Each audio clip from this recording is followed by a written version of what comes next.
मैं प्रिया 12th class से। मैं आज आपको गॉस लॉ के बारे में बताऊंगी कि गॉस लॉ क्या कहता है। ये 12th क्लास का सबसे इम्पोर्टेंट टॉपिक है, जो मतलब पेपर में CBSE हो HBSE हो सबसे ज़्यादा इसी की पहुंच है। तो ये वाला टॉपिक हमने करके जाना, अगर पेपर में जाने से पहले हमने करके जाना। तो ये क्या है, इसकी स्टेटमेंट देखेंगे पहले। द टोटल इलेक्ट्रिक फ्लक्स, जो इलेक्ट्रिक फ्लक्स है, टोटल इलेक्ट्रिक फ्लक्स जो सिंबल है इलेक्ट्रिक फ्लक्स का है। एक क्लोज सरफेस में in vacuum is equal to one by epsilon times one by epsilon, ठीक है। The total charge enclose by the surface, तो टोटल चार्ज क्या है, Q है, तो Q/एप्सिलॉन आ गया। और इसका मतलब क्या है कि ये वाला जो यहाँ तक का फॉर्मूला ये है इलेक्ट्रिक फ्लक्स का।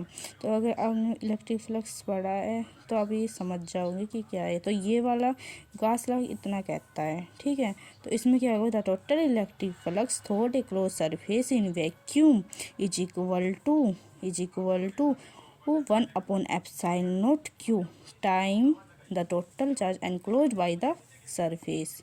ये तो ये कहता है, ये जो गोला है ये एनक्लोज के लिए, एनक्लोज यानी कि मतलब ऐसे ही समझ लो कि एनक्लोज्ड मतलब गोले से समझ लो, ठीक है। तो फिर हम क्या करेंगे, अब इसको करेंगे प्रूफ कि ये कैसे आया कि जो फाई है ये मतलब इलेक्ट्रिक फ्लक्स है, ये Q/एप्सिलॉन के हमने प्रूफ करना है। ये मतलब ये साइड हमने लेके चलनी है और ये वाले हम प्रूफ कर देंगे। तो क्या करेंगे उसके लिए, ये प्रूफ करने के लिए मैंने एक गॉसियन सरफेस ड्रॉ करी। फिर यहाँ से ये जो सेंटर था यहाँ पर +Q चार्ज रखा। +Q चार्ज से हमेशा पता है कि इलेक्ट्रिक फील्ड लाइन जाएगी। इलेक्ट्रिक फील्ड लाइन मतलब +Q से निकलेगी तो निकल गई। फिर आ जाएगा क्या इसमें DS में मैंने एक छोटा सा पार्ट ले लिया गॉसियन सरफेस का, जो स्फेरिकल लिया था, इसका ले लिया DS, ठीक है। फिर इसका नाम दे दे गॉसियन सरफेस। फिर इसके बाद draw a Gaussian surface around +Q charge, एक ड्रा कर ले Gaussian surface around +Q charge. Radius R consider small element, area DS consider कर लिए small element DS around P के अराउंड, ठीक। अब निकालेंगे electric field point P, electric field निकालेंगे at point P due to +Q charge की उससे निकालेंगे, ठीक है। तो इलेक्ट्रिक फील्ड 1/एप्सिलॉन Q/R² हो गया। Small electric flux thought element DS से हम निकालेंगे।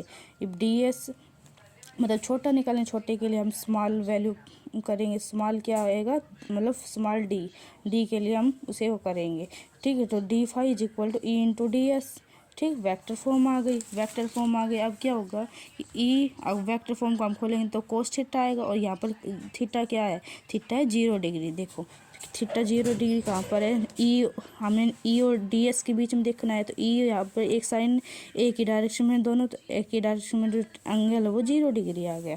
इसी पर 0 डिग्री आ गया तो cos 0 1 होता है। तो EDS आ गया। यहाँ पर मैंने E की वैल्यू रख दी, E की जगह मैंने यहाँ पर E की वैल्यू रख दी, ये वाली E की वैल्यू यहाँ पर रख दी।